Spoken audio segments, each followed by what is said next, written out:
Welcome to Mixed Needs Mama podcast, where we talk about parenting mixed needs families and building a family culture that honors God and every member in our family.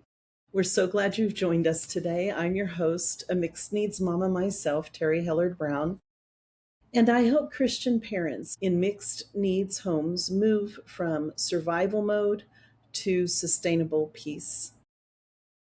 As caregivers, sometimes we face burnout. We give and carry a lot of responsibility, and we need to acknowledge that. Yes, we're parents, and all parents get tired, and all parents have struggles and challenges. We're not saying that we're so special that we're in a terrible situation. In fact, most of us love parenting. It's just sometimes as caregivers, because we have high need children that often need more supervision, at least while they're really young, we can hit burnout. Maybe it's not because you're a mixed needs family. Maybe it's because you've got four children under the age of 5. That means you have no me time, you have no downtime because someone always needs you. So we brainstormed some ideas. First of all, let's talk about some of the signs that you're hitting burnout. And these may be things you haven't thought of. We all know there are some where you just want to hide and walk away. With a parenting situation, that puts so much guilt on us. We often don't want to even admit that we feel that way. But we may actually fantasize about being alone, and not just for a break, but as an escape. And what would happen if I just walked away? Not that we would ever admit that, not that we really want that, but we have to admit, at least to ourselves, that sometimes we fantasize that way. That is a sure sign that you are hitting burnout, that you need a break. Some of the other things are you dread ordinary parts of the day that didn't bother you before. You're running on cynicism. You find yourself eye rolling internally at your own child. Hopefully, it's internally, so they don't see that. Small things like a spilt drink or a repeated question produce a disproportionate rage response. Even if it's just slightly heightened, it's still a red flag that we need to pay attention to. If you're getting more irritable and little things start to set you off, you're emotionally checked out during good moments and you can't really even enjoy them because you feel numb. It seems like the only emotions you have are sighing and sadness. You may even be a little depressed. You may want to just hide in your bedroom as often as you can. You've stopped reaching out to friends because you're tired of explaining how life feels and that it's so exhausting.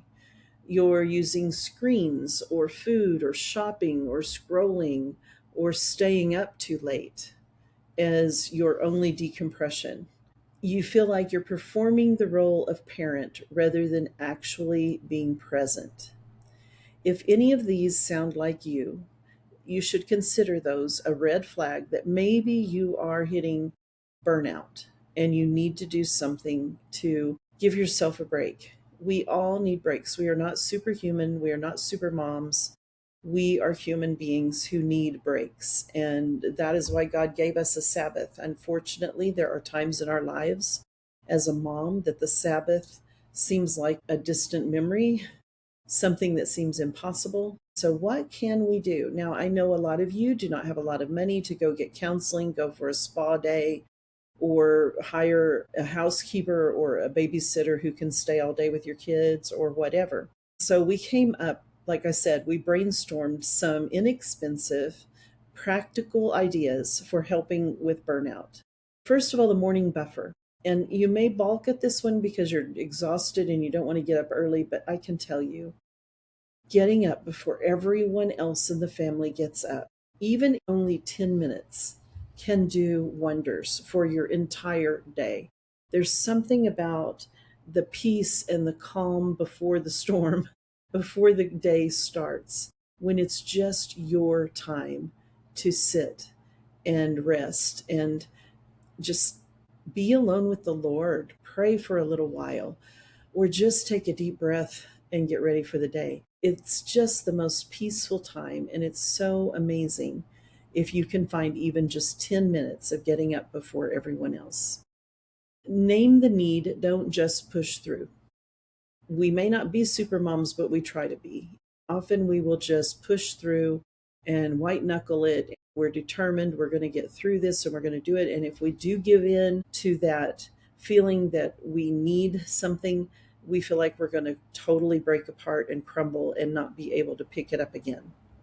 Sometimes that can be true for a short time. If you are truly burnt out already, the fear of putting down the burdens and you really don't ever want to pick them up again, not till you're healed. So we need to acknowledge that and hopefully acknowledge it before it gets to that point. If we are white knuckling it, if we're pushing through, that actually accelerates the burnout.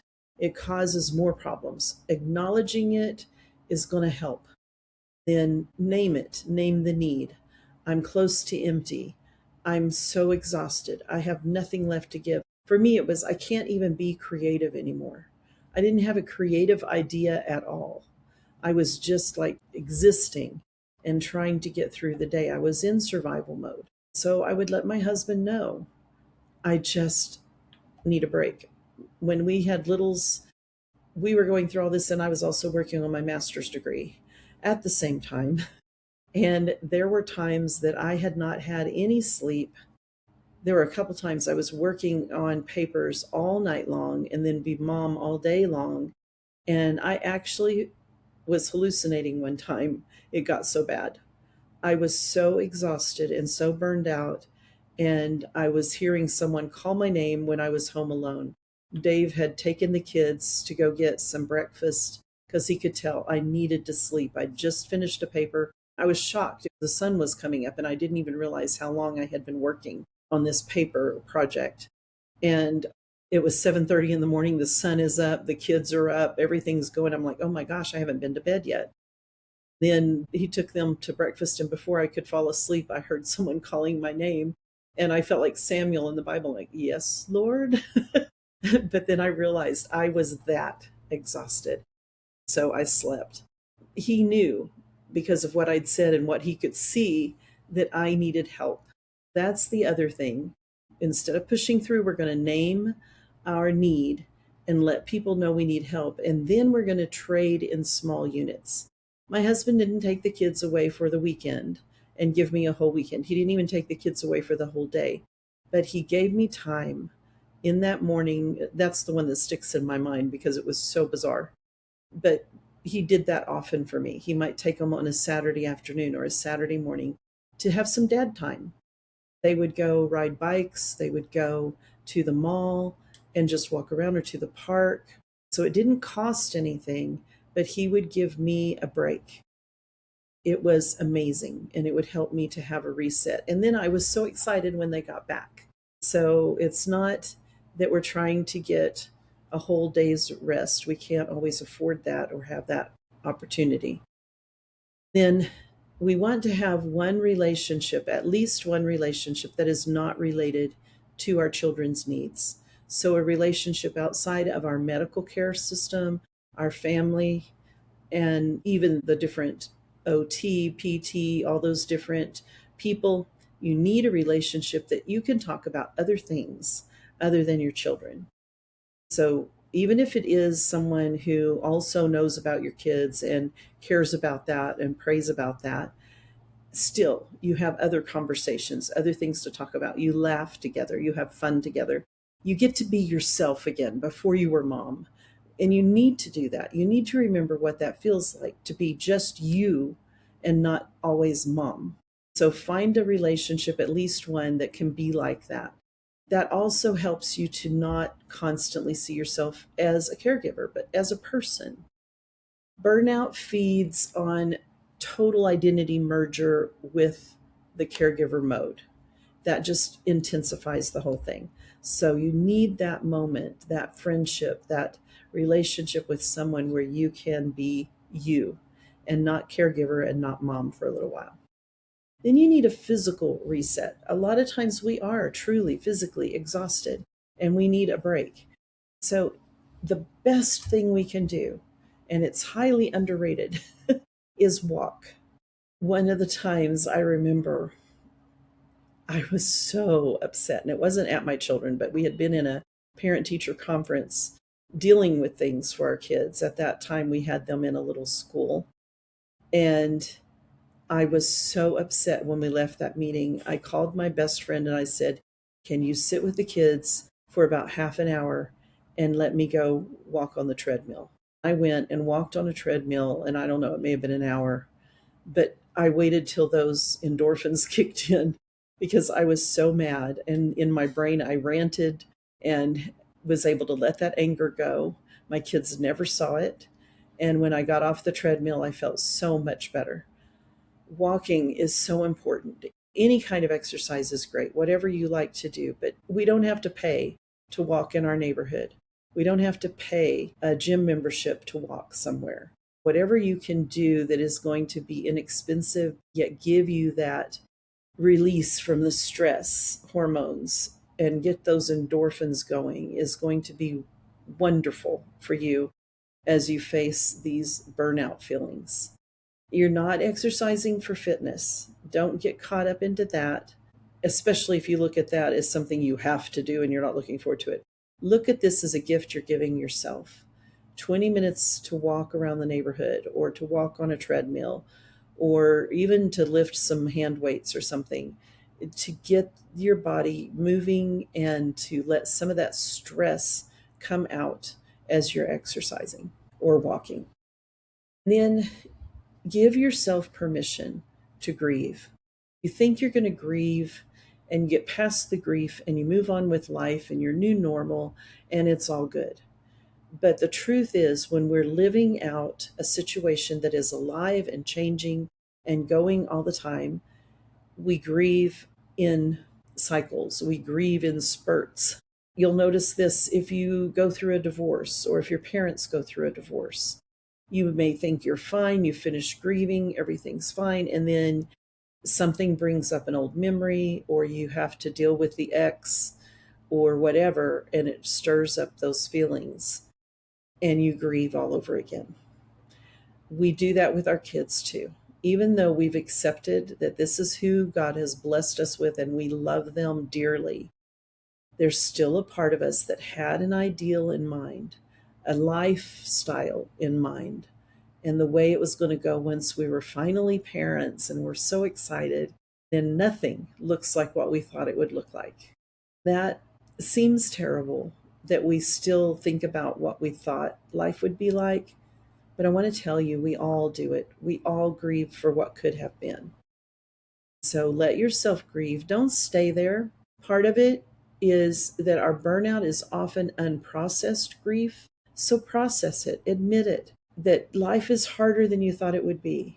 Being a mom is so exhausting or so discouraging or so much harder than you ever thought it would be. And you just don't know if you can keep going. That's how you feel. That's not reality. That's not the truth, because with God's help, you can persevere, you can make it through.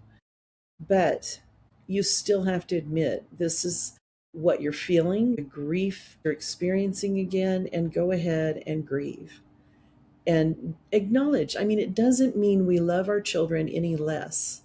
In fact, when we come out of that grief, we actually love them even more than we ever thought we could. We start to really see the gift that they are and the blessing that they are. If we don't acknowledge that grief, it's like a barrier between our relationship with our children, and it doesn't need to be there. Grief is a process that we can go through, and we can come through it every time and come to a place of wholeness. Then if we start experiencing that again, or we start stuffing those emotions again, then we need to realize we're getting back to burnout. We're not acknowledging our true feelings. We're trying to hide. We're trying to white knuckle it and push through. Yeah, we want to persevere. We do want to be disciplined, and we want to be reliable and trustworthy. But that doesn't mean we have to torture ourselves. It doesn't mean that we have to push ourselves beyond what our bodies and minds can really do. In our weakness, He is strong, and I hold on to that one a lot. In my weakness, God is strong. His grace is sufficient. I had that plaque up in our house a lot. And I love that. It was in Chinese and English, and I still have it in my house. He says, "My grace is sufficient." He will carry us through, but we can't do it ourselves. We can't do it in our strength, and we have to rely on Him. So acknowledge when we are burning out. Pray that God helps us see those red flags, those stress signs, the irritability we're not acknowledging, that our bodies and our minds are saying, we need a break. Then use some of these ideas or some of your own to find ways to get some respite, to get some rest, and to find some time to be just you instead of mom and caregiver. What are some of the things you've found to help you when you're facing burnout? We would love to hear. We'd love for you to share. Everything we share helps each other to walk this journey and to not have to walk it alone. That's what we want to always remember. You are not alone. We are here with you. Your family and friends hopefully are there with you, and God is always, always, always there with you. Well, as always, I'm excited to see what God is going to do in your life, in my life, and in our families' lives this week. Have a great week.